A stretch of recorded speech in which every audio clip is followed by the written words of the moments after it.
The morning Staff Sergeant Jessica Chen dragged Sergeant Ryan Patterson through 300 yards of active enemy fire. She wasn't thinking about proving a point. She wasn't thinking about the months of doubt, the whispered conversations that stopped when she entered a room, or the way Patterson himself had looked her up and down during their first meeting and said, "Combat isn't a place for feelings or second-guessing." She was thinking about one thing: getting him home alive. But to understand how a 5'6" intelligence analyst from Sacramento ended up carrying a 200-pound infantry veteran through the deadliest firefight of her career, you need to go back to where it all started: Fort Braxton, North Carolina, 6 months earlier. Before we jump back in, tell us where you're tuning in from.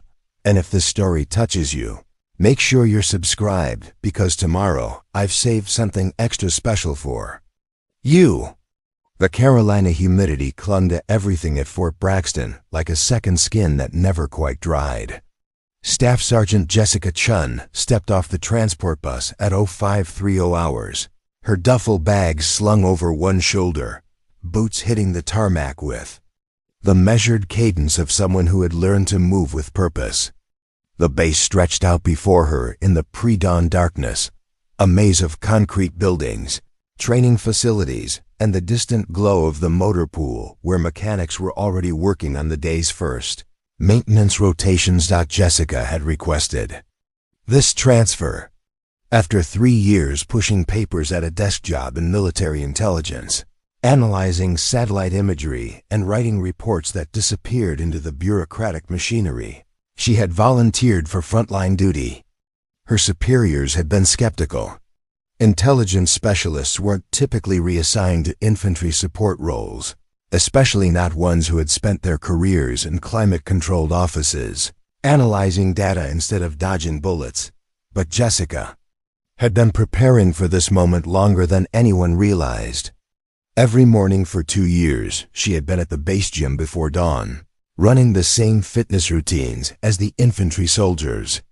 Every evening, she studied tactical manuals and combat protocols with the same dedication she had once applied to intelligence analysis. She had qualified expert on every weapon system the Army would let her touch, and she had cross-trained in combat medicine, battlefield communications, and tactical reconnaissance. Her new assignment was with the 82nd Airborne Division's 3rd Brigade Combat Team, specifically with Alpha Company, 2nd Battalion. They were scheduled to deploy to the Syrian border region within 8 weeks, where intelligence indicated increased enemy activity along supply routes that American forces needed to secure. Jessica would be embedded with infantry squads as a tactical intelligence specialist, providing real-time analysis of enemy movements and terrain assessment. The company briefing room was already half full when Jessica arrived, sliding into a seat near the back. The soldiers around her had the weathered look of men who had seen multiple deployment scars that told stories, 1,000-yard stares that spoke of experiences civilians would never understand, and the easy camaraderie of people who had learned to trust each other with their lives. Sergeant Ryan Patterson sat 3 rows ahead, his broad shoulders unmistakable even from behind. At 6'2" and built like a linebacker, Patterson commanded attention without trying. He was a squad leader with 2 combat deployments under his belt, one in Afghanistan and one in Iraq. His reputation preceded him: aggressive, decisive, and absolutely uncompromising when it came to the standards he expected from his soldiers. Patterson had earned his stripes the hard way. During his first deployment, he had led his squad through a 3-day firefight that had left half his unit casualties. But he had brought home every soldier who could still walk. During his second deployment, he had single-handedly held a defensive position for 6 hours while waiting for extraction, earning him a Bronze Star and the kind of respect that couldn't be manufactured or faked. But Patterson also came from a different generation of soldiers, one that had learned to fight in an era when combat units were exclusively male. He had been shaped by drill sergeants who believed that war was a proving ground for masculinity, and he carried those beliefs like armor. To Patterson, Combat wasn't just about tactics and training. It was about primal instincts, raw physical strength, and the ability to make split-second decisions when your life depended on it. When Captain Michael Brooks introduced Jessica to the company, Patterson's reaction was immediate and unmistakable. He didn't say anything during the briefing, but his body language spoke volumes. The way he shifted in his seat, the quick glance he exchanged with Corporal Danny Williams, the almost imperceptible shake of his head, it all communicated a message that everyone in the room understood. After the briefing, as soldiers filed out to begin their daily training rotations, Patterson approached Jessica with the casual confidence of someone who had never doubted his own authority. "Staff Sergeant Chen," he said, extending a hand that engulfed hers when she shook it. "I heard you're coming from intelligence." "That's right," Jessica replied, meeting his gaze directly. She had learned early in her military career that showing weakness or uncertainty invited challenges that were better avoided. "Intelligence is important work," Patterson continued, his tone carefully neutral. "Different kind of pressure than what we deal with out here. Combat isn't a place for feelings or second-guessing. When someone's shooting at you, you don't have time to analyze the situation or write a report. You react or you die." The message was clear, even if it wasn't explicitly stated. Patterson was drawing a line between his world and hers, between the theoretical dangers of intelligence work and the visceral reality of combat. He wasn't being openly hostile, but he was establishing boundaries that Jessica would need to prove herself worthy of crossing. "I understand the difference," Jessica said simply. "That's why I'm here."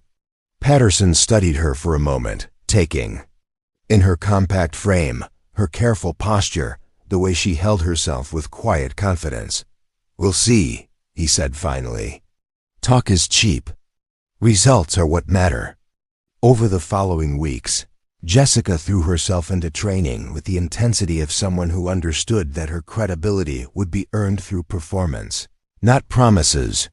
She joined every exercise, participated in every drill, and pushed herself through every challenge that the infantry soldiers faced. She learned to read tactical situations not from satellite imagery, but from the ground level, understanding how terrain features could provide cover or concealment, how weather conditions affected visibility and movement, and how enemy forces might position themselves for maximum advantage. Her intelligence background proved more valuable than anyone had anticipated. While other soldiers saw individual threats or tactical problems, Jessica saw patterns and connections. She could analyze enemy behavior and predict their likely responses to different tactical approaches. She understood how to gather information from multiple sources and synthesize it into actionable intelligence that could save lives. But her academic approach to combat created friction with Patterson's more instinctive style. Where he relied on experience and gut feelings, she wanted to analyze probabilities and examine alternatives. Where he made quick decisions based on limited information, she gathered data and considered multiple scenarios. Their different approaches created a tension that rippled through the entire squad.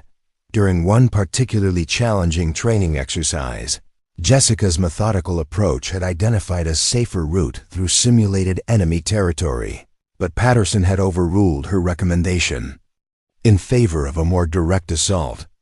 His approach had worked. They had completed the mission within the time parameters, but Jessica's route would have reduced casualties and preserved more resources for follow-up operations. "You think too much," Patterson told her afterward as they cleaned their equipment. "In combat, hesitation kills. You can't solve every problem with a spreadsheet. And you can't solve every problem with testosterone." Jessica had replied, earning surprised looks from the other soldiers who rarely heard anyone challenge Patterson so directly. The exchange had been brief, but it crystallized the fundamental difference between them. Patterson saw combat as a test of individual courage and strength, while Jessica saw it as a complex problem that required intelligence, planning, and teamwork to solve effectively. Both approaches had merit, but they represented different philosophies about what made a soldier effective. As their deployment date approached, the training intensified. Live-fire exercises, urban warfare simulations, and extended field operations, designed to test every skill they would need in hostile territory. Jessica excelled at the technical aspects: communications, intelligence gathering, medical training, but she struggled with the physical demands that came naturally to soldiers who had been infantry specialists their entire careers. Patterson watched her progress with the critical eye of someone who understood that weaknesses discovered in training could become fatal flaws in combat. He wasn't rooting for her to fail, but he wasn't making allowances for her different background either. His standards were absolute, and he applied them equally to everyone under his command. The night before their deployment, Jessica sat in her barracks room, checking and rechecking her gear one final time. Tomorrow, she would find out whether months of preparation had been enough to bridge the gap between intelligence analysis and combat reality. She would discover whether her academic understanding of warfare could translate into the split-second decisions that kept soldiers alive. She had no way of knowing that within 6 months, she would be the one making those life-or-death decisions. Not just for herself, but for the man who had questioned whether she belonged there in the first place. Preparing and narrating this story took us a lot of time, so if you are enjoying it, subscribe to our channel. It means a lot to us. Now back to the story. The C-130 Hercules transport aircraft cut through the desert, night like a metal bird carrying its cargo of soldiers toward an uncertain future. Jessica Chen sat strapped into the red webbing seats, feeling the aircraft's vibrations through her spine as they flew toward Forward Operating Base Meridian, their new home for the next 12 months. The cabin was dimly lit by red lights that preserved night vision, casting everything in an otherworldly glow that made familiar faces look like strangers. Across the narrow aisle, Sergeant Ryan Patterson sat with his eyes closed, but Jessica could tell he wasn't sleeping. His jaw was set in the tense line she had learned to recognize during their training exercises, and his hands rested on his rifle with the unconscious familiarity of someone who had made this journey before. The other soldiers in their squad displayed various methods of coping with pre-deployment anxiety. Some dozed fitfully, others cleaned weapons that were already spotless, and a few played cards with a concentration that suggested they were thinking about anything except where they were headed. Corporal Danny Williams, Patterson's right-hand man and closest friend, was methodically organizing his medical kit for the 3rd time since takeoff. Williams had been with Patterson through both of his previous deployments, and their partnership had the seamless quality of soldiers who could communicate without words. Williams was smaller than Patterson, wiry and quick, with the kind of nervous energy that made him excellent at spotting threats before they became problems. "First time flying into a combat zone?" Williams asked Jessica, his voice barely audible over the aircraft's engines. It wasn't a mocking question, just genuine curiosity from someone who understood that everyone had to start somewhere. "First time in a transport," Jessica replied. "I've done plenty of reconnaissance flights, but those were different." "Observing versus participating," Williams nodded thoughtfully. "It's always different when you're the one on the ground. You can study all the maps and satellite images you want, but nothing really prepares you for the reality of having to make decisions when people are shooting at you." The conversation caught Patterson's attention. He opened his eyes and looked directly at Jessica. "Williams makes a good point. Intelligence work gives you the big picture, but combat is about the details you can't see from 30,000 feet. The way dust moves when someone's hiding behind a wall. The sound of equipment that doesn't belong. The feeling you get when something's not right, even if you can't explain why." Jessica understood what Patterson was really saying. He was pointing out the limitations of her background, the experiential gap that separated her analytical approach from the intuitive knowledge that came from multiple combat deployments. It wasn't meant to be cruel. but it was a reminder that she was entering his world, not the other way around. "That's exactly why I'm here," Jessica said. "To learn those details. To understand how intelligence translates into action." The aircraft banked sharply, beginning its descent toward Phobe Meridian. Through the small windows, Jessica could see the base's lights arranged in geometric patterns against the desert darkness. It looked like a small city dropped into the middle of nowhere, surrounded by defensive barriers and watched over by guard towers that swept the perimeter with searchlights. Phobe Meridian was a sprawling complex of concrete buildings, prefabricated structures, and military hardware that served as the regional headquarters for American forces in this sector. The base housed approximately 2,000 soldiers, contractors, and support personnel, all working to maintain security along supply routes that connected major population centers with remote outposts. As they disembarked from the aircraft, Jessica felt the desert heat hit her like a physical force. Even at night, the temperature hovered near 90 degrees, and the air carried the distinctive smell of dust, diesel fuel, and the metallic tang of military equipment. The base was alive with activity vehicles moving along designated routes, soldiers conducting shift changes, and the constant hum of generators providing power to essential systems. Captain Michael Brooks met them at the airfield, his uniform already showing the dust and wear that marked someone who had been in country for several months. Brooks was a career officer who had earned his command through competence rather than politics. He understood that successful deployments required balancing mission objectives with soldier welfare, and he had developed a reputation for bringing his people home safely. "Welcome to paradise," Brooks said with the dry humor that helped soldiers cope with challenging environments. "I know you're tired, but we need to get you oriented quickly. Intel suggests increased enemy activity in our sector and will likely have missions starting within 48 hours. The squad was assigned to a barracks building that housed 3 other infantry squads, creating a living environment that was part dormitory, part military facility, and part home. Jessica's bunk was in a section with the other non-commissioned officers, arrangement that reflected military hierarchy while acknowledging her specialized role. As they settled into their new quarters, Jessica began to understand the complex social dynamics that governed life on a forward operating base.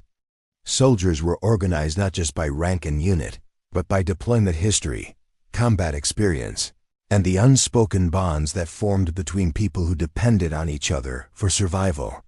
She was clearly an outsider in this environment, accepted provisionally but not yet trusted with the kind of automatic inclusion that came with proven performance. The next morning brought their first detailed briefing about the operational environment.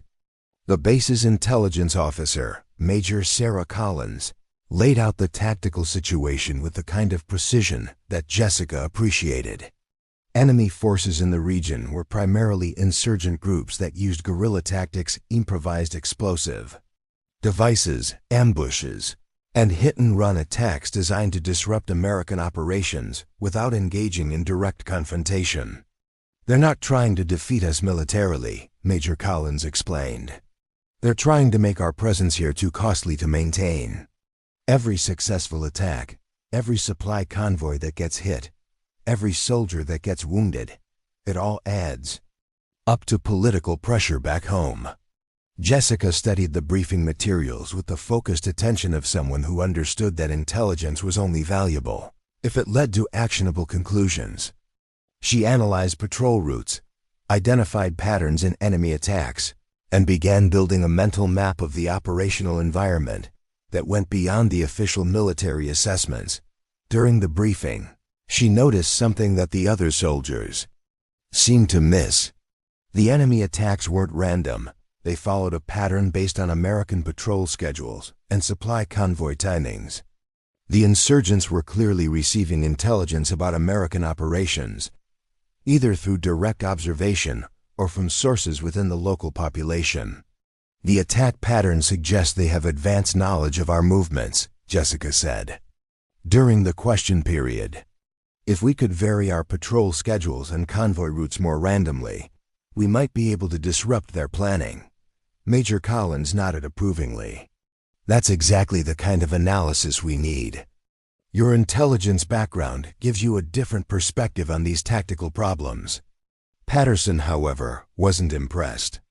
Changing patrol schedules sounds good in theory, he said, but it creates coordination problems. If we're constantly adjusting our plans, we lose the ability to coordinate with other units. Sometimes predictability is more valuable than surprise. The exchange highlighted the fundamental tension between Jessica's analytical approach and Patterson's operational experience. Both perspectives had merit, but they represented different philosophies about balancing risk and effectiveness. Jessica saw patterns and wanted to disrupt them, while Patterson understood the practical limitations of implementing complex tactical changes with limited resources.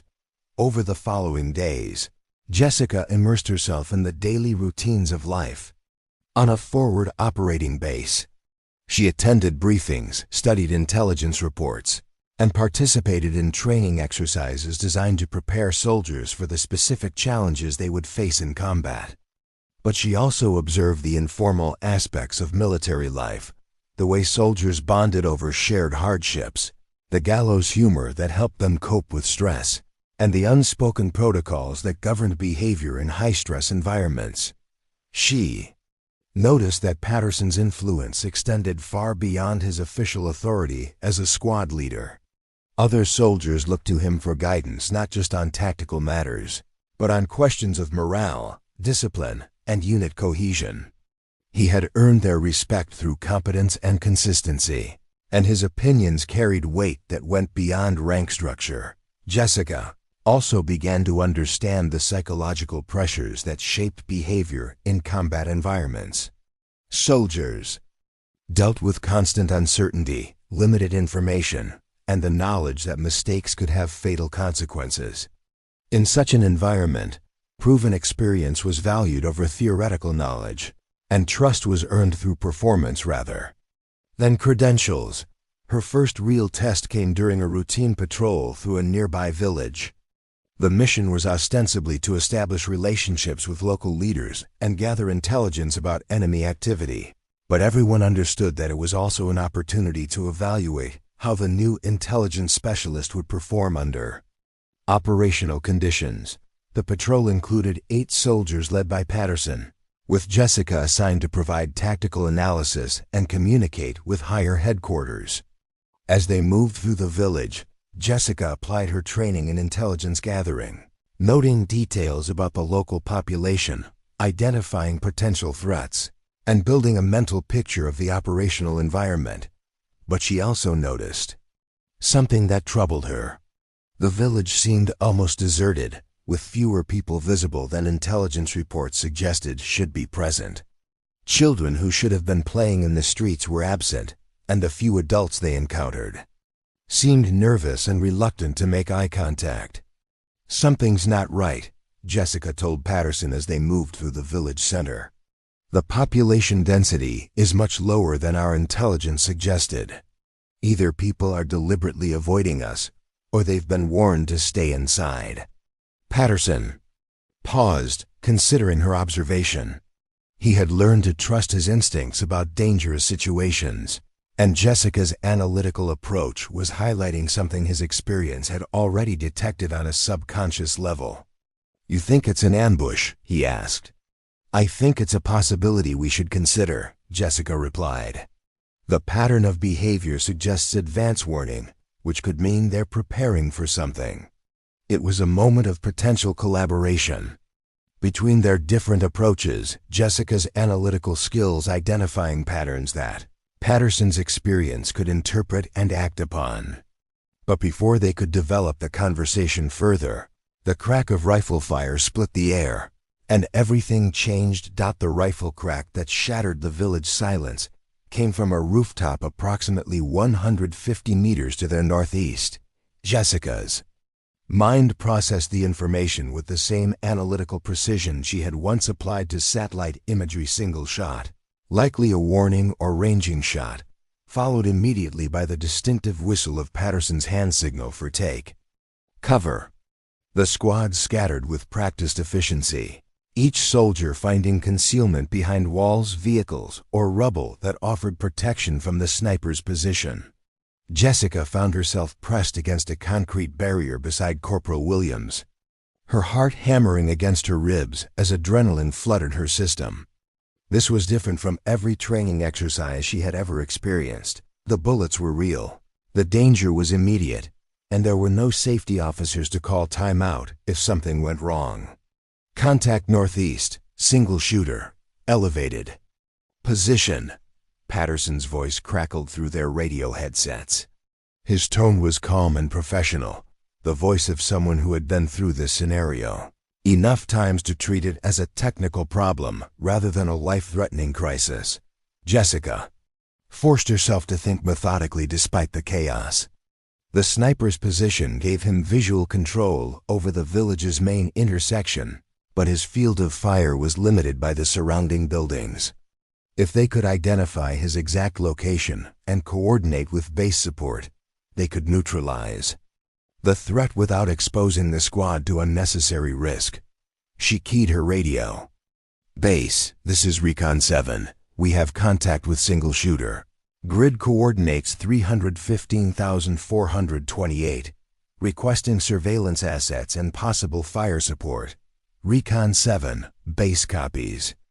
Drone support is available, ETA 6 minutes. No fire support authorized. In civilian area without positive identification of targets. The response was exactly what Jessica had expected. Rules of engagement in populated areas required absolute certainty before using heavy weapons, which meant they would need to handle this situation with small arms and tactical maneuvering. But 6 minutes was an eternity when someone was shooting. At you. Another shot rang out, this one closer. The bullet struck the concrete barrier inches from Jessica's head, sending fragments of stone and dust across her face. She felt a momentary spike of panic, the raw primal fear that came from understanding that someone was actively trying to kill her. But she forced herself to focus on the tactical problem rather than the emotional reality. He's adjusting his aim, she told Williams. Probably trying to get a better angle on our position. Williams nodded grimly. Patterson's going to want to flank him. Standard response to a single shooter is to pin him down with suppressing fire while another element moves to an advantageous position. Jessica studied the terrain around the sniper's location, applying her intelligence training to the immediate tactical situation. The building he was firing from had multiple escape routes, and if they simply tried to assault his position, he could withdraw and set up somewhere else. But there was another option. The building he's in connects to a courtyard that's partially enclosed, she said, pointing to her tactical map. If we could get someone into that courtyard, they could cut off his escape route while the rest of the squad provides covering fire. Williams looked at her with surprise. That's exactly what Patterson's going to suggest. How did you know that? Same way I analyze any tactical problem, Jessica replied. You study the terrain, identify the enemy's advantages and disadvantages, and look for ways to turn the situation to your advantage. Patterson's voice came through their headsets again. Williams, Chen on me. We're going to move around to the east and cut off his escape route. Rest of the squad provides covering fire on my signal. As they prepared to move, Jessica experienced her first real test of combat performance. Everything she had trained for physical fitness, weapons handling, tactical communication, would now be evaluated under conditions where failure could mean death. The theoretical knowledge from her intelligence background had to translate into practical action in a hostile environment. The movement to the flanking position required crossing 50 meters of open ground under potential enemy observation. Patterson led, with Jessica in the middle and Williams bringing up the rear. They moved in short rushes, using available cover and coordinating their advance with the suppressing fire from the rest of the squad. Jessica discovered that combat Movement was both more difficult and more intuitive than she had expected. The physical demands were intense, carrying full equipment while running, diving, and crawling through rough terrain. But the tactical aspects made sense to her analytical mind. Each movement was a calculated risk, a decision based on available information and probable enemy responses. When they reached the courtyard behind the sniper's building, Patterson held up his hand for silence. The sound of footsteps on the roof above indicated that the enemy fighter was still in position, unaware that they had successfully flanked his location. This was the moment when Jessica's theoretical knowledge would be tested against operational reality. "Chen, you cover the rear exit," Patterson whispered. "If he tries to run, you stop him. Williams and I will go up and flush him out." Jessica positioned herself at the courtyard's rear gate, her rifle ready and her mind focused on the task. She understood that she was being given the simplest job, essentially playing goalkeeper, while the more experienced soldiers handled the complex maneuvering. But she also understood that this was a test of her reliability under pressure. The next few minutes unfolded with the kind of controlled chaos that characterized small unit combat operations.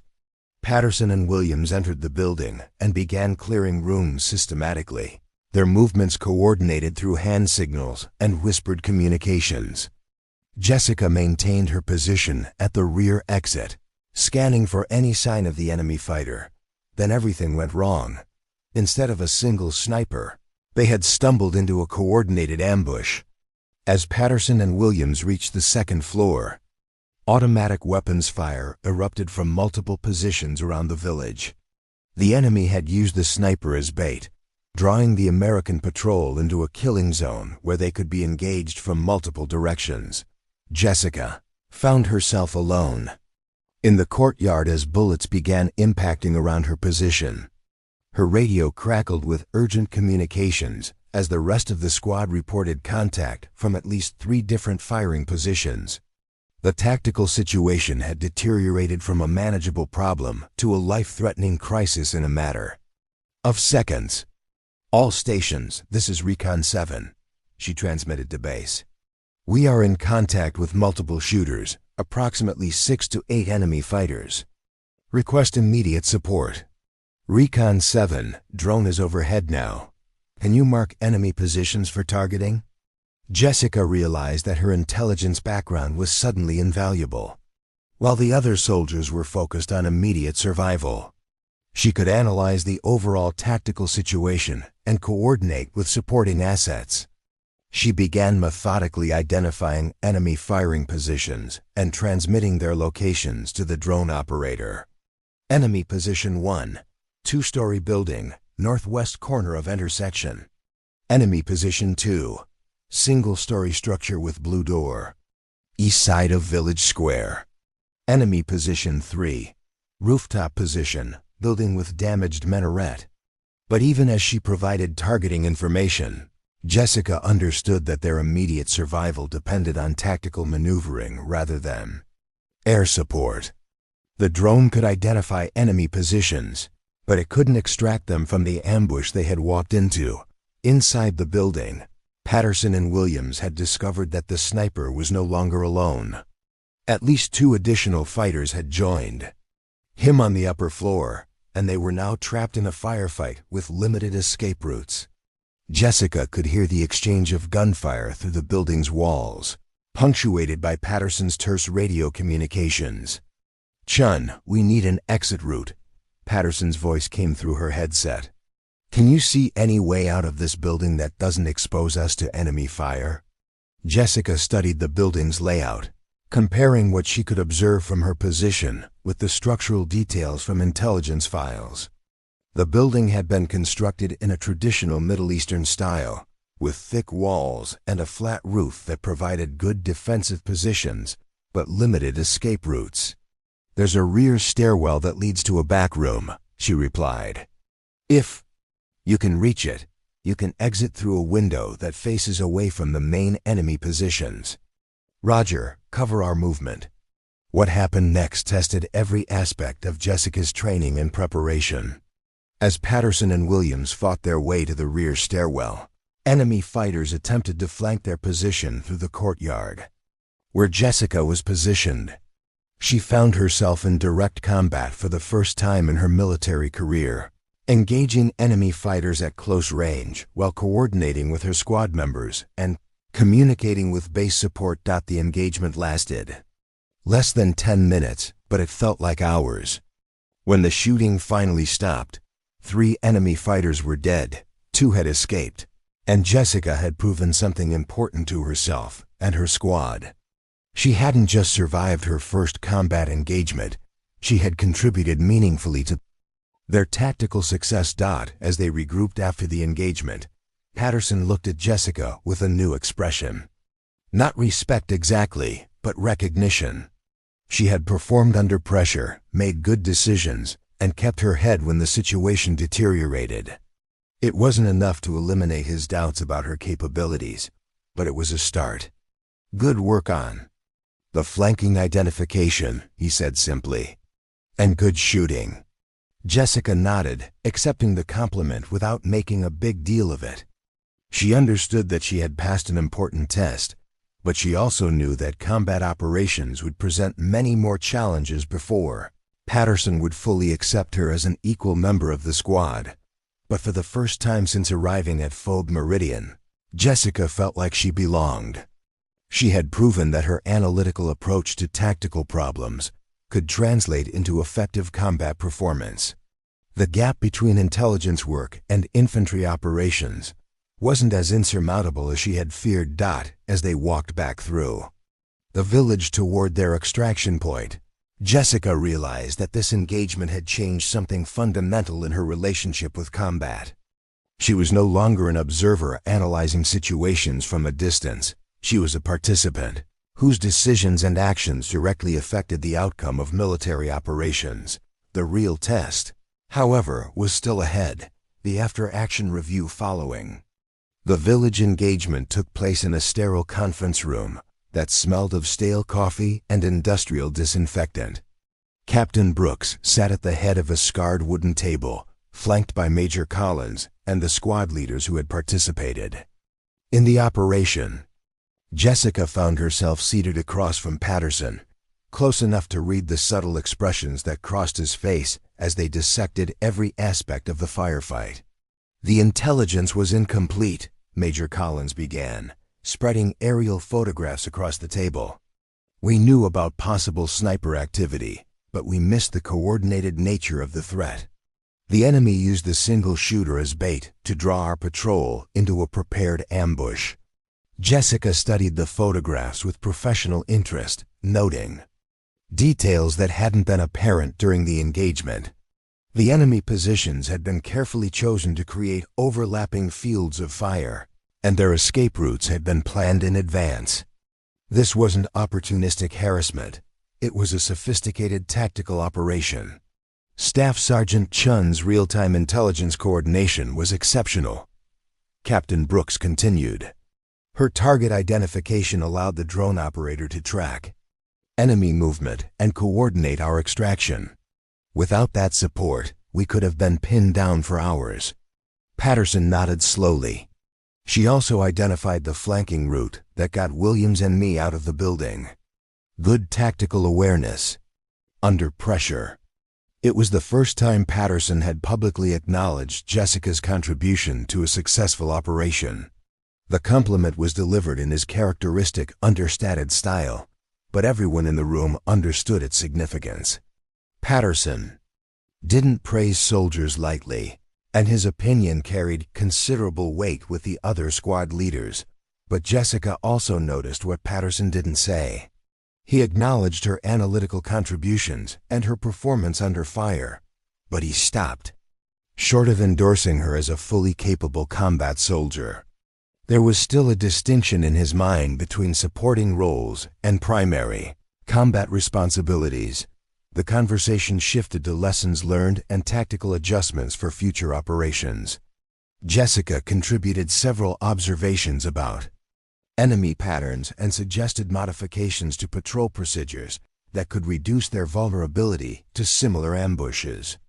Her recommendations were received positively, but she sensed that they were viewed as valuable supplements to combat experience rather than replacements for it.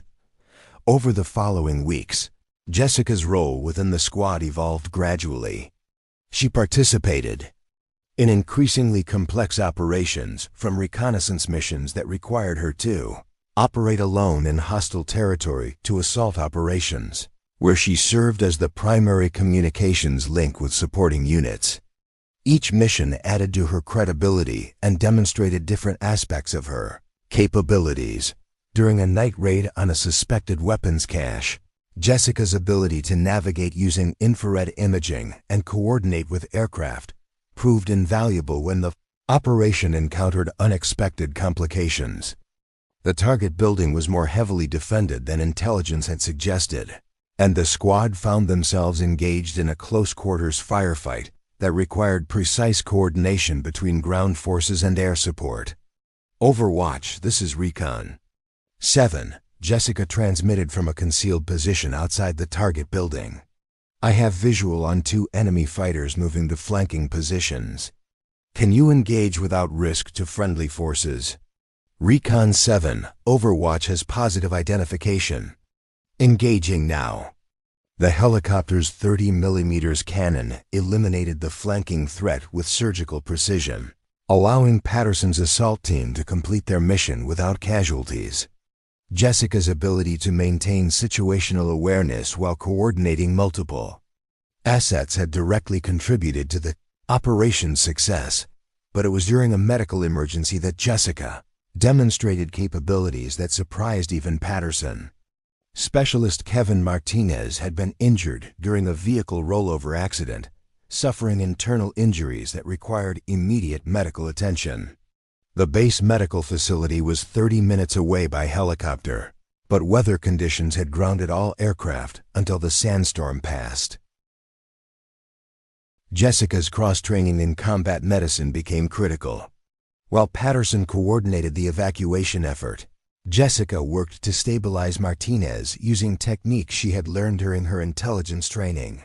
She established an 4-line, administered pain medication, and monitored his vital signs while keeping detailed medical records that would help doctors at the base hospital. How did you learn to do this? Corporal Williams asked as he watched Jessica work with professional competence. Intelligence specialists sometimes operate in remote areas without medical support, Jessica explained while checking Martinez's blood pressure. We're trained to handle medical emergencies until professional help arrives.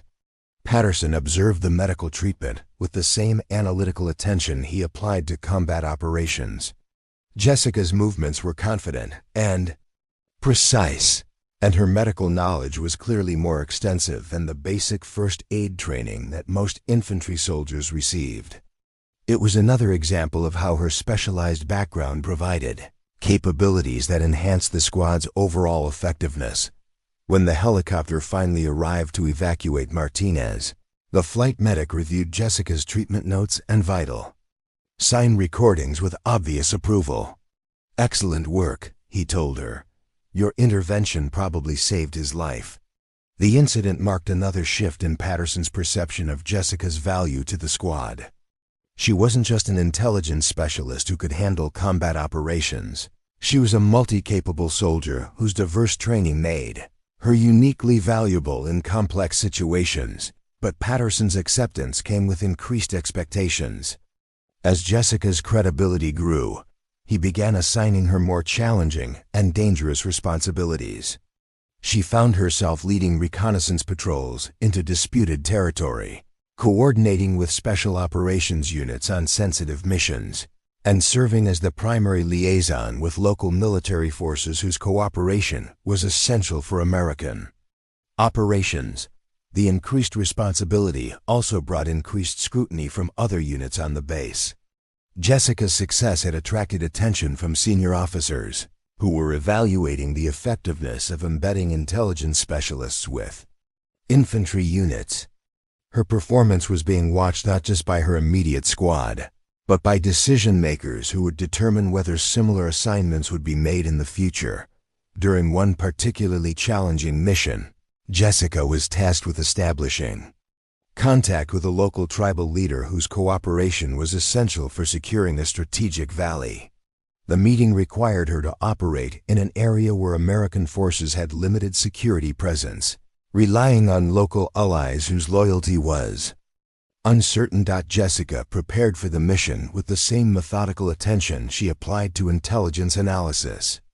She studied the tribal leader's background, researched local customs and political dynamics, and developed multiple contingency plans for different scenarios that might develop during the meeting. The operation required her to spend 3 days in a remote village, building relationships with local leaders while gathering intelligence about enemy activity in the region. She lived in conditions that were primitive, even by military standards: no running water, limited electricity, and constant awareness that she was surrounded by people whose allegiances were unclear. But Jessica's analytical approach to relationship building proved effective. Instead of relying on military authority or financial incentives, she took time to understand the local population's concerns and needs. She identified ways that American military operations could address legitimate grievances while still accomplishing strategic objectives. When she returned to FOB Meridian, Jessica brought with her detailed intelligence about enemy supply routes, weapons caches, and planned attacks that had been developed through careful conversation and observation. The information proved invaluable for planning future operations and demonstrated that her intelligence background could produce results that conventional military approaches might miss. Patterson's debrief of the mission was characteristically thorough. "How did you get them to trust you enough to share operational intelligence?" he asked. "I listened to their concerns instead of just asking for information," Jessica replied. "They're dealing with the same security threats we are, just from a different perspective. Once I understood their problems, I could explain how cooperation with American forces would help them solve those problems." It was a sophisticated understanding of human intelligence gathering that impressed Patterson despite his general skepticism of non-kinetic approaches to military problems. Jessica had demonstrated that intelligence work wasn't just about collecting information. It was about understanding human motivations and building relationships that could produce long-term strategic advantages. As Jessica's deployment progressed, her relationship with Patterson evolved from skeptical tolerance to grudging respect to something approaching professional partnership. He still maintained his belief that combat effectiveness required aggressive instincts and physical capability, but he had come to appreciate the unique contributions that Jessica's analytical approach could make to military operations. The transformation wasn't complete, however. Patterson still assigned Jessica to supporting roles during the most dangerous missions, and he continued to express doubts about whether intelligence specialists could handle the psychological pressures of sustained combat operations. His acceptance was conditional, based on demonstrated performance rather than fundamental belief in capability. Jessica understood the limitations of her progress. She had proven that she could contribute meaningfully to military operations, but she hadn't yet faced the kind of extreme test that would either validate or destroy Patterson's lingering doubts about her suitability for combat roles. That test was coming sooner than either of them realized. Intelligence reports were indicating increased enemy activity in their operational sector, and higher headquarters was planning a major operation that would require every available asset. It would be the kind of mission where theoretical capabilities would be tested against operational reality, and where the difference between survival and disaster would depend on split-second decisions made under maximum stress. For Jessica, it would be the ultimate opportunity to prove that intelligence specialists could handle the most demanding aspects of military service. For Patterson, it would be a chance to see whether his evolving respect for Jessica's capabilities was justified or misplaced. Neither of them knew that the upcoming operation would fundamentally change their understanding of combat capability and the bonds that hold military units together under the most challenging circumstances. Operation Iron Thunder was the largest coordinated assault the 82nd Airborne had conducted in this sector since their deployment began. Intelligence indicated that enemy forces had established a major supply depot in the Halil Valley, approximately 15 kilometers northeast of Fabi Meridian. The facility was reportedly housing weapons, ammunition, and improvised explosive device components that were being distributed to insurgent cells throughout the region. The mission briefing took place in the base's main operations center, a climate-controlled facility lined with digital displays showing real-time satellite imagery, drone feeds, and communication networks. Colonel James Harrison, the brigade commander, stood before an assembled group of officers and senior, non-commissioned officers representing every unit that would participate in the operation. "This isn't a raid," Colonel Harrison began, his voice carrying the authority of someone who had planned and executed dozens of similar operations. "This is a deliberate assault designed to eliminate a strategic target and disrupt enemy operations for months. We're talking about a facility that intelligence estimates is supporting 60% of enemy activity in our area of responsibility." Jessica studied the mission materials with intense concentration. The target complex consisted of multiple buildings spread across a 2-kilometer area, with natural defensive positions provided by rocky terrain and man-made fortifications that had been constructed over several months.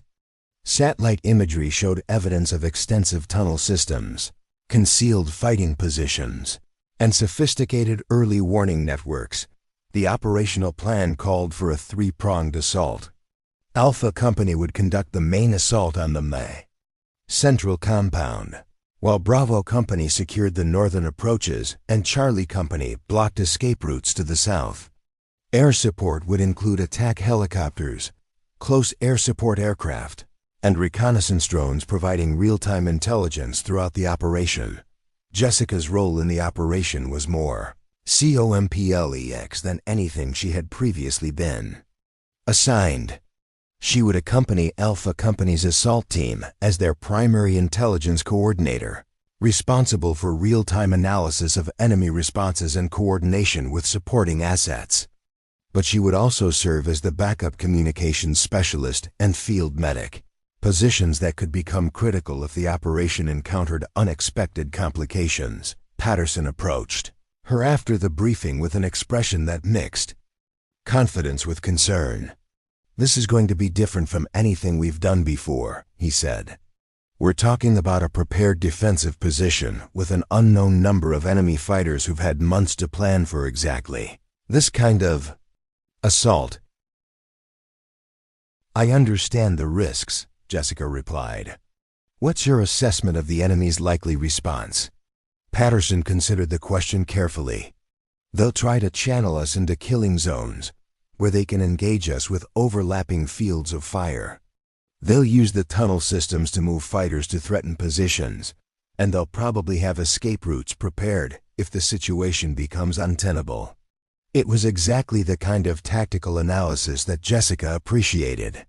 Patterson's combat experience allowed him to predict enemy behavior based on terrain and tactical logic, while her intelligence background helped her understand the strategic implications of different courses of action.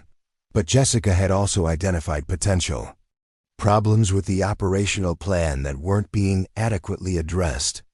The assault timeline assumed that enemy resistance would follow predictable patterns, but her analysis of previous operations suggested that this particular group of enemy fighters was more sophisticated and better organized than typical insurgent forces. "I'm concerned about the coordination between assault elements," she told Patterson. "If the enemy can disrupt our communications or force us to deviate from the planned timeline, we could end up with 3 separate units operating without mutual support." Patterson nodded thoughtfully. "That's why we need someone who can maintain situational awareness and coordinate with all elements simultaneously. Someone who can see the big picture while we're focused on immediate tactical problems." It was the closest Patterson had come to explicitly acknowledging that Jessica's analytical capabilities were essential for complex operations. He was still reluctant to admit that intelligence specialists could handle primary combat roles, but he was beginning to understand that modern military operations required capabilities that went beyond traditional infantry skills. The night before the operation, Jessica conducted her final equipment checks with the same methodical attention she applied to intelligence analysis. Her loadout included not just standard infantry equipment, but specialized communications gear, medical supplies, and intelligence gathering, tools that would allow her to fulfill multiple roles during the mission. She also spent time reviewing the psychological aspects of large-scale combat operations. Unlike the small unit engagements she had previously experienced, Operation Iron Thunder would involve sustained contact with enemy forces over several hours. The physical and mental demands would be significantly greater than anything she had encountered during her deployment. Corporal Williams found her in the equipment bay, organizing her gear for the third time. "Nervous?" he asked with the casual concern of someone who understood pre-mission anxiety. "Focused," Jessica replied. "This operation is complex enough that small mistakes could have major consequences. I want to make sure I'm prepared for anything that might happen." Williams nodded approvingly. "Patterson always says that preparation is the only thing you can control in combat. Everything else is reaction and adaptation." The conversation highlighted something important about Jessica's evolution as a soldier. She had learned to channel her analytical tendencies into practical preparation rather than theoretical worry. Instead of obsessing over unknowable variables, she focused on ensuring that she was ready to handle whatever situations might develop. Operation Iron Thunder commenced at 0430 hours with helicopter-borne insertions, designed to place assault teams in positions surrounding the target complex. Jessica found herself in the lead helicopter with Patterson's squad, watching the desert landscape scroll past through night vision equipment that turned the darkness into a green-tinted, electronic representation of reality. The insertion went smoothly initially. The helicopters approached the target area using terrain masking techniques that kept them below enemy radar coverage, and the assault teams were deployed at their designated positions without immediate contact. But Jessica's monitoring of enemy communications suggested that their approach had been detected despite the tactical precautions. "They know we're here," she told Patterson as they moved toward their assault position. "Radio chatter indicates they're positioning fighters and preparing defensive measures." Patterson considered this information while studying the terrain ahead. The loss of tactical surprise was significant, but not necessarily fatal to the mission. It simply meant they would face organized resistance rather than catching the enemy unprepared. "How much time do you think we have before they're fully prepared?" he asked. Jessica analyzed the enemy communications she was monitoring. "Maybe 20 minutes before they complete their defensive preparations. If we can reach our assault positions and begin the attack within that window, we might still catch them before they're fully organized." It was exactly the kind of real-time intelligence that could make the difference between mission success and tactical disaster. Jessica's ability to interpret enemy communications and predict their likely responses was providing Patterson with information that traditional infantry operations couldn't access. But as they moved closer to the target complex, Jessica began detecting signs that suggested the operation was more complex than intelligence had indicated. The enemy communications were too sophisticated and too well coordinated for a typical insurgent group. The defensive preparations showed evidence of military training and equipment that exceeded previous intelligence estimates. "Something's wrong," she told Patterson as they approached their final assault position. "The enemy response is too organized, too professional. Either our intelligence was incomplete, or we're facing a different kind of opponent than we expected." Patterson paused, considering Jessica's assessment. His combat experience told him to trust unusual observations, especially from someone whose Analytical capabilities had proven reliable. But the mission timeline didn't allow for extended reconnaissance or revised planning. "We're committed now," he said finally. "Whatever we're facing, we'll deal with it. But stay alert for anything that doesn't match our expectations." As Alpha Company moved into position for the assault, Jessica maintained continuous monitoring of enemy communications while coordinating with supporting units. The complexity of managing multiple information streams while preparing for direct combat tested every aspect of her training and experience. The assault began precisely at 0500 hours with a coordinated attack on multiple objectives simultaneously. Artillery fire and airstrikes preceded the ground assault, designed to suppress enemy defensive positions and create opportunities for the infantry teams to advance. But from the first moments of contact, it became clear that Operation Iron Thunder was encountering resistance that exceeded all planning assumptions. The enemy response was immediate, coordinated, and devastatingly effective. Instead of facing disorganized insurgents armed with small weapons, Alpha Company found themselves engaged with fighters, using military-grade equipment and sophisticated tactical coordination. Jessica's real-time analysis became critical as the operation began to deviate from its original plan. She identified enemy counterattack formations, coordinated adjustments to supporting fire, and maintained communication links between assault elements that were becoming separated by intense enemy resistance. But even her analytical capabilities couldn't have predicted what was about to happen, the moment when the operation would transform from a planned assault into a desperate fight for survival. And when Jessica's relationship with Patterson would be tested in ways that neither of them could have imagined. The first indication that Operation Iron Thunder had encountered a fundamentally different enemy came at 0507 hours, exactly 7 minutes after the assault began.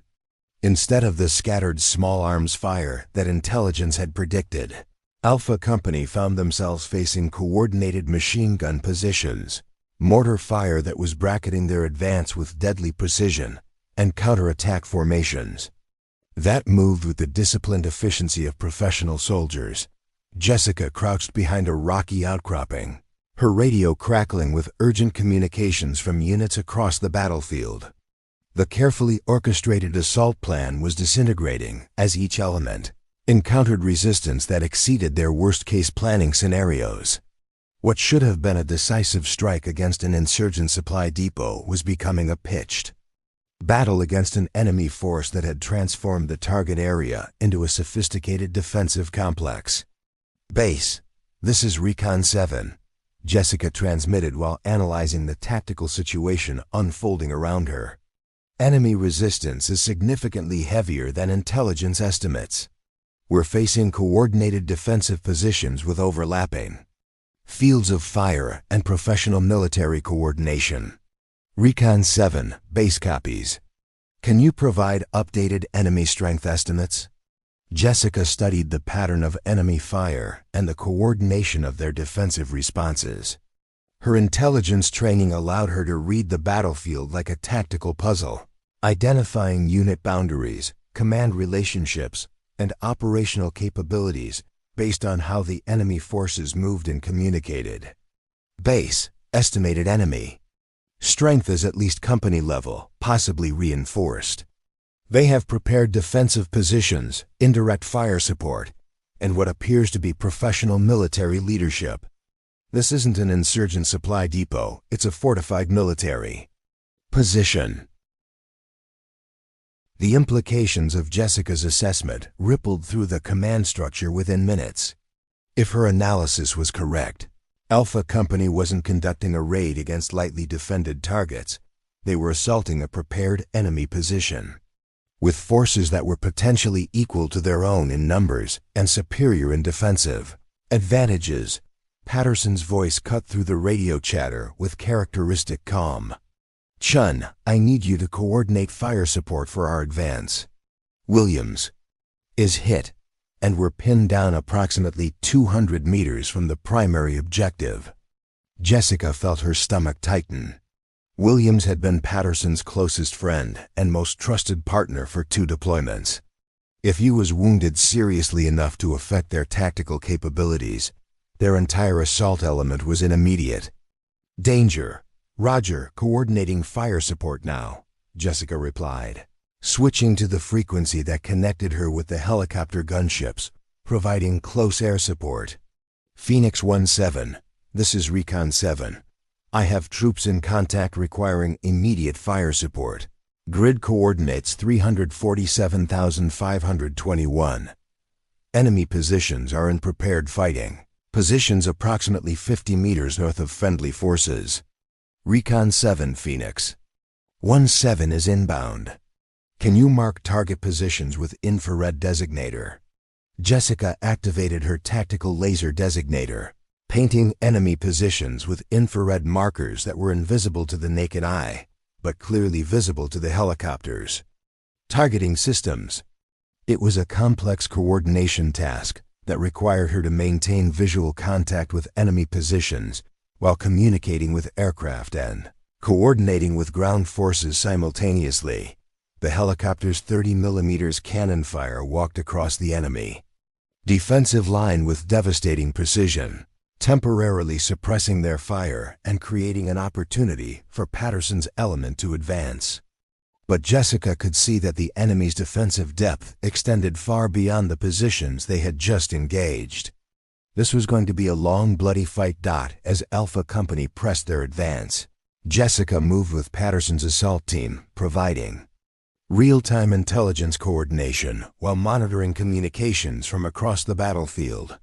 Her unique position allowed her to maintain situational awareness that extended beyond the immediate tactical situation, understanding how their local engagement fit into the broader operational picture, but maintaining that level of analytical focus while under direct enemy fire required mental discipline that pushed her capabilities to their limits.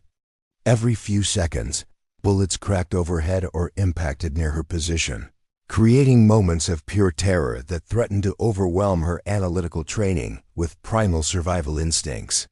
Enemy reinforcements moving from the northeast, Jessica reported after intercepting radio communications that indicated fresh enemy units were moving to counterattack their advance. Approximately squad level, arriving in 5 to 7 minutes.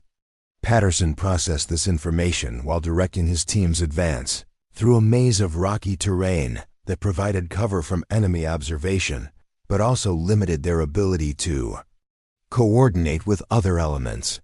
Can you get air support to interdict them before they reach our position? Jessica switched frequencies again, coordinating with the tactical air controller who was managing multiple aircraft across the entire battlefield. Mustang 6, this is Recon 7. I have enemy reinforcements moving grid 348,522. Requesting immediate interdiction. Recon 7, Mustang 6 is engaged with priority targets. Soonest available for your grid is 10 minutes. 10 minutes might as well have been 10 hours. The enemy reinforcements would reach Patterson's position long before air support could engage them, which meant the assault team would have to deal with a counterattack while they were still advancing toward their primary objective. Jessica made a tactical decision that demonstrated how much her understanding of combat operations had evolved. Instead of simply reporting the problem to higher headquarters, she began coordinating a solution using available assets and tactical maneuvering. Patterson, if we can reach that ridgeline before the reinforcements arrive, we can use the high ground to engage them as they approach. The terrain will force them to advance through a natural choke point where our small arms fire will be most effective. Patterson looked at the terrain Jessica was indicating, then at his tactical map. Her assessment was correct. The ridgeline offered both defensive advantages and fields of fire that would allow them to engage enemy reinforcements before they could coordinate with the defensive positions ahead. Good tactical thinking, Patterson sighed. Let's move. The advance to the ridgeline required crossing 150 meters of ground that was partially exposed to enemy observation. Patterson's team moved in short rushes, using available cover while Jessica coordinated suppressing fire from supporting units to keep enemy heads down during their movement. But as they approached the ridgeline, the operation encountered another complication that tested every aspect of Jessica's analytical capabilities. Enemy communications indicated that they were preparing to use chemical weapons, improvised chlorine gas devices that could contaminate the entire target area and force American forces to withdraw or operate in full protective equipment that would severely limit their tactical effectiveness. Jessica intercepted the communications and immediately understood the implications. Chemical weapons would change the tactical equation completely, requiring immediate evacuation of the assault area or acceptance of casualties from chemical exposure. But the communications also revealed information about enemy command structure and capabilities that could be critically important for future operations. Base, this is Recon 7, Priority Intelligence Report. Enemy forces are preparing to employ chemical weapons. Estimated deployment in 15 to 20 minutes. Request immediate guidance on protective posture and continuation of mission. The response came back within minutes, but it wasn't what Jessica expected. Recon 7, mission continues. Chemical protective equipment is authorized, but assault objectives remain unchanged. Enemy chemical capabilities are considered a high-priority intelligence target. Jessica realized that Operation Iron Thunder had evolved beyond a tactical engagement into a strategic intelligence gathering opportunity. The enemy force they were facing was clearly more sophisticated than previous intelligence had indicated, and understanding their capabilities was becoming as important as destroying their supply depot. But continuing the mission under chemical threat meant accepting risks that went far beyond conventional combat operations.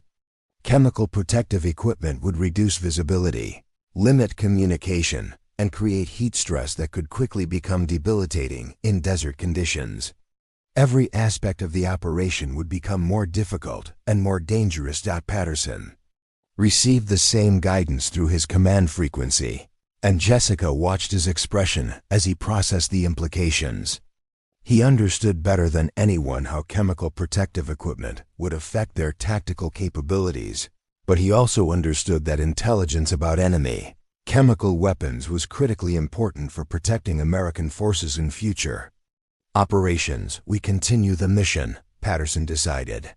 But we need to reach our objective before they deploy those weapons. Once we're in protective gear, everything becomes 10 times harder. Jessica coordinated the acceleration of their assault timeline, working with supporting units to concentrate fire support and create opportunities for rapid advancement. But she also began preparing for the possibility that they would have to complete their mission while operating under chemical threat, a scenario that would test every aspect of their training and equipment. As Alpha Company pressed toward their final objective, Jessica maintained her analytical focus while preparing for tactical complications that could emerge at any moment. The operation had already exceeded every planning assumption, and she understood that the most challenging phase was still ahead.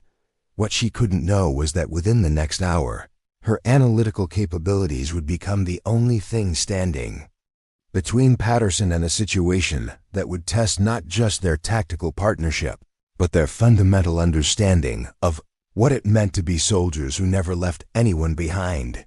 The explosion that changed everything came without warning.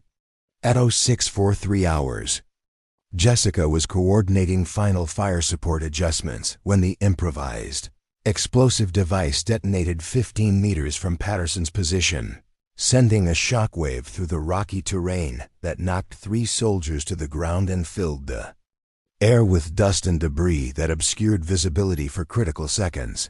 When the dust settled, Jessica's analytical mind immediately processed the tactical situation with horrifying clarity. The IED had been triggered remotely, which meant enemy observers had visual contact with their position. Patterson was down. Blood Jessica keyed her radio while applying pressure to Patterson's head wound. "Base, this is Recon 7. I have one urgent casualty requiring immediate medical evacuation. Current position is exposed to enemy fire, and I need suppressing fires to enable movement to secure location. Recon 7, medical evacuation assets are not available in current tactical situation. Maintain defensive position until assault objectives are secured." The response was militarily correct but tactically impossible. Jessica understood that medical evacuation helicopters couldn't operate in an active combat zone, where enemy forces were launching coordinated attacks. But she also understood that Patterson would die if they remained in their current position, waiting for the tactical situation to improve. Jessica made the decision that would define not just the operation, but her entire understanding of what it meant to be a soldier. She would extract Patterson herself, using her own capabilities and whatever support she could coordinate from available assets. She began by analyzing the terrain between their current position and the nearest location. That offered concealment from enemy observation. The route required crossing approximately 100 meters of partially exposed ground, with several points where they would be completely visible to enemy positions. But there were also locations where natural terrain features would provide temporary concealment if she could time their movement correctly. "Rodriguez, I need you to coordinate suppressing fire on the enemy positions to our northeast," Jessica transmitted. "I'm going to move Patterson to the covered position behind the large boulder formation." "Chen, that's suicide," Rodriguez replied. "You'll be exposed for at least 2 minutes during that movement." "Not if we coordinate properly," Jessica said, her analytical mind working through the tactical problem with the same systematic approach she applied to intelligence analysis. "The enemy positions have limited angles of observation because of the terrain. If we can suppress their fire during specific movement phases, I can get into cover." What followed was a masterclass in small unit tactics conducted under the most extreme circumstances. Jessica coordinated suppressing fire from 3 different positions, timed her movement phases to coincide with enemy reload cycles, and used terrain masking to minimize their exposure to enemy observation. But moving an unconscious 200-pound soldier across 100 meters of hostile terrain while under enemy fire required more than tactical knowledge. It required physical strength, mental endurance, and the kind of determination that could overcome the rational voice in her mind that was screaming about the impossibility of what she was attempting.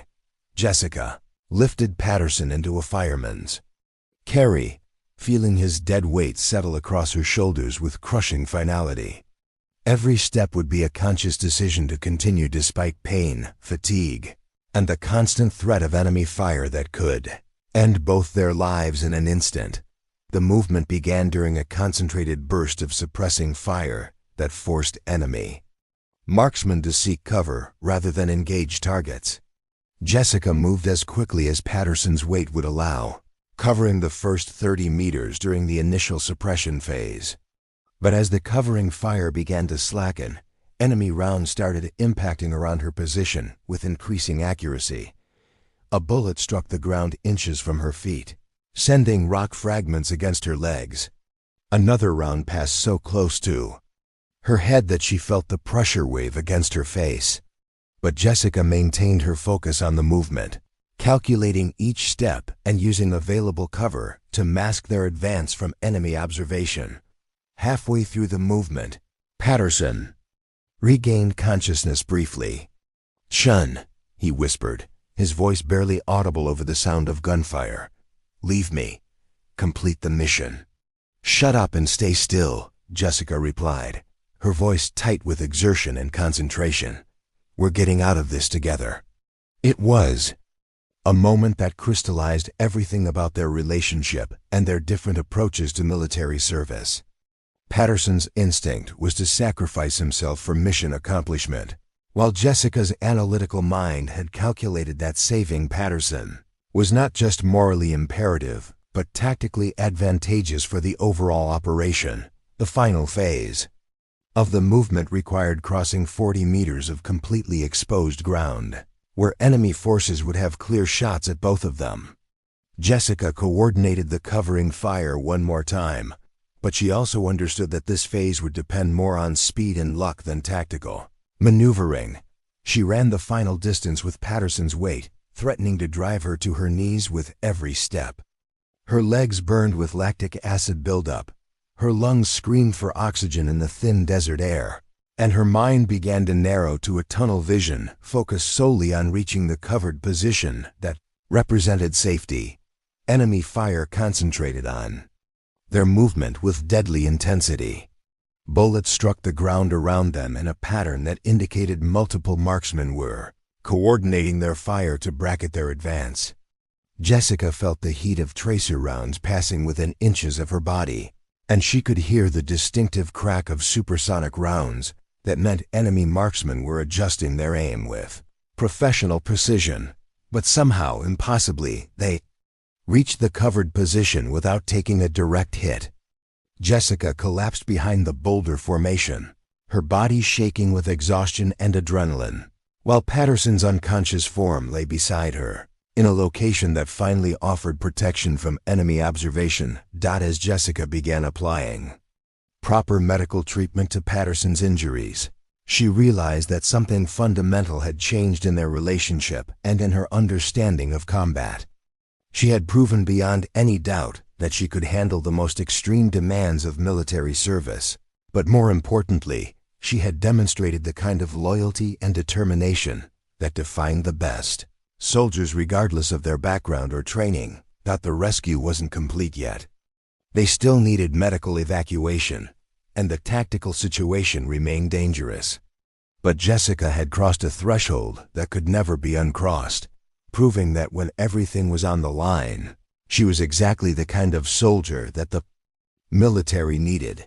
The medical evacuation helicopter touched down at FOB Meridian 47 minutes after Jessica had dragged Patterson to safety, its rotors kicking up clouds of desert dust that swirled around the landing zone like a sandstorm.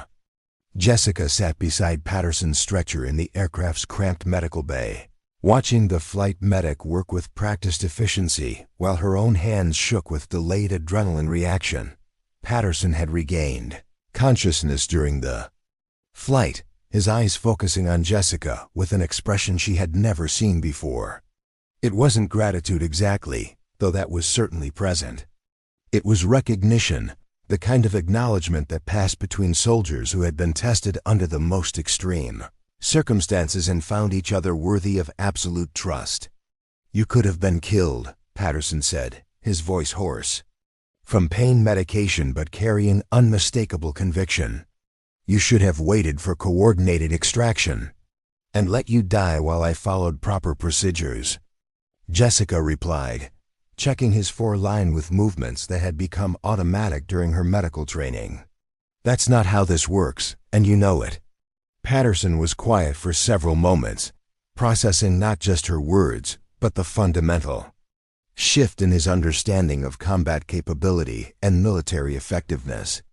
For months, he had evaluated Jessica through the lens of traditional infantry standards, measuring her against criteria that emphasized physical aggression and instinctive decision-making. But her actions during Operation Iron Thunder had demonstrated capabilities that transcended conventional military categories. The base hospital at FOB Meridian was a state-of-the-art medical facility that could handle everything from routine injuries to complex battlefield trauma. Patterson was immediately transferred to surgery to address his shrapnel wounds and head injury, while Jessica underwent mandatory medical evaluation to ensure she hadn't sustained injuries during the rescue operation. Dr. Maria Fernandez, the emergency room physician who examined Jessica, was particularly interested in the physical demands of carrying a wounded soldier across hostile terrain. "You sustained this level of exertion while under enemy fire for..." "Sergeant Patterson is one of our most experienced squad leaders," Colonel Harrison continued. "His tactical knowledge and combat experience make him invaluable for training and mentoring other soldiers. By ensuring his survival, you preserved capabilities that cannot be easily replaced. It was a coldly analytical way to describe saving someone's life, but Jessica understood the military logic. Individual soldiers were valued not just as human beings, but as repositories of knowledge and experience that contributed to overall unit effectiveness. Her decision to risk her life for Patterson had been tactically sound as well as morally imperative. The formal debriefing was followed by an informal conversation that revealed how fundamentally Operation Iron Thunder had changed perceptions throughout the command structure. Captain Brooks, who had initially been skeptical about embedding intelligence specialists with infantry units, was now advocating for expanded integration programs. Chen's analytical capabilities proved invaluable during complex tactical situations, Brooks told Colonel Harrison. But more importantly, she demonstrated the kind of courage and commitment that defines exceptional soldiers, regardless of their military occupational specialty. Major Collins nodded in agreement.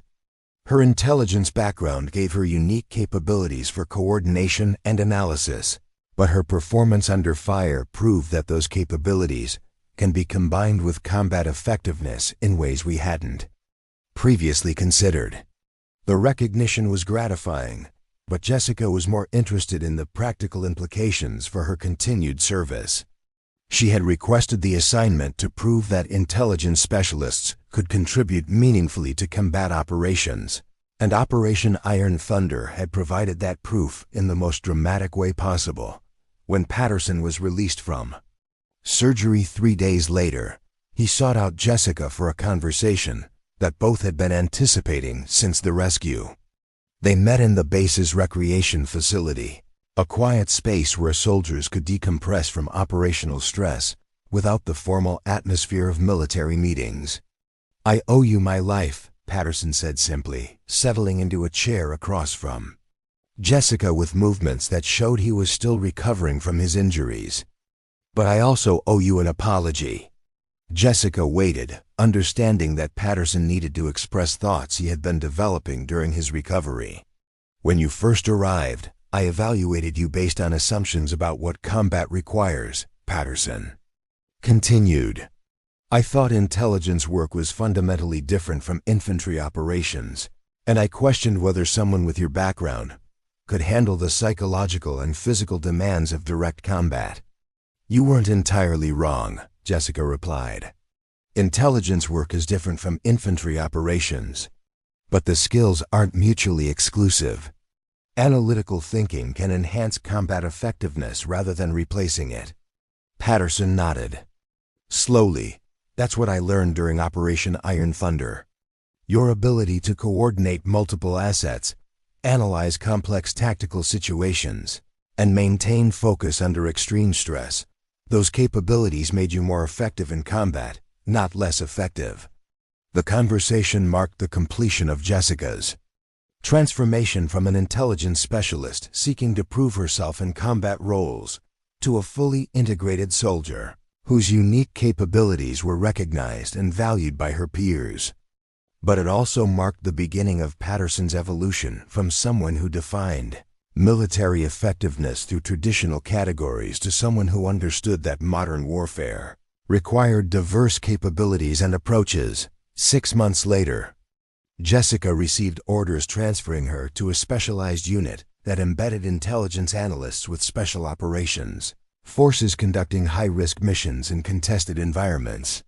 The assignment was a direct result of her performance during Operation Iron Thunder and represented the kind of career opportunity that would have been impossible without proven combat experience.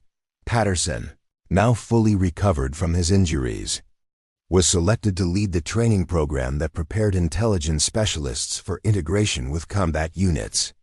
His first-hand experience with the benefits of analytical capabilities in tactical situations made him uniquely qualified to bridge the gap between different military specialties. Their story became a case study at military schools and professional development courses, but the broader impact extended far beyond individual careers.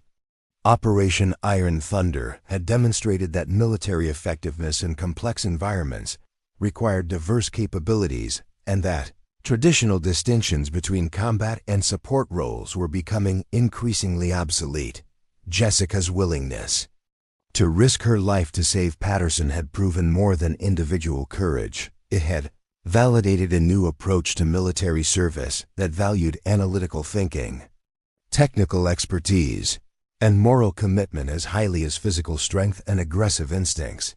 Years later, when Patterson was asked about the soldiers who had most influenced his understanding of military leadership, he would always mention Staff Sergeant Jessica Chen, the intelligence analyst who had proven that when everything was on the line, the most important qualification for a soldier wasn't their background or training, but their willingness to do whatever was necessary to bring their teammates home.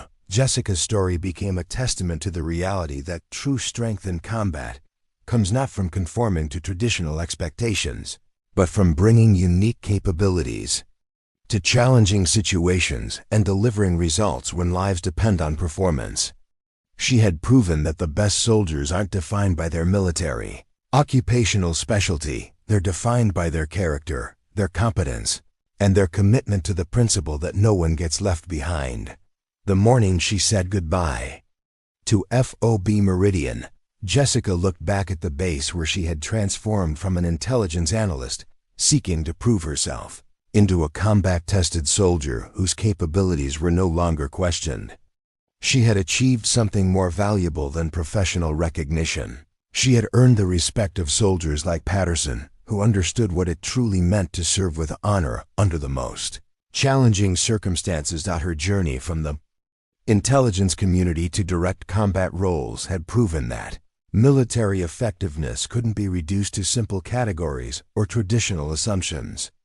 It required the courage to challenge existing paradigms, the determination to excel under extreme pressure, and the wisdom to understand that the best teams were built from diverse capabilities rather than uniform approaches. Staff Sergeant Jessica Chen had dragged Sergeant Ryan Patterson through enemy fire not just to save his life, but to prove a point that resonated far beyond their individual story, that when combat effectiveness is measured by results rather than stereotypes, the most valuable soldiers are often the ones who bring something different to the fight.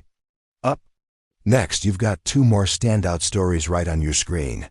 If this one hits the mark, you won't want to pass these up. Just click and check them out. And don't forget to like, subscribe, and turn on the notification bell so you don't miss any upload from us. After SAN to say story.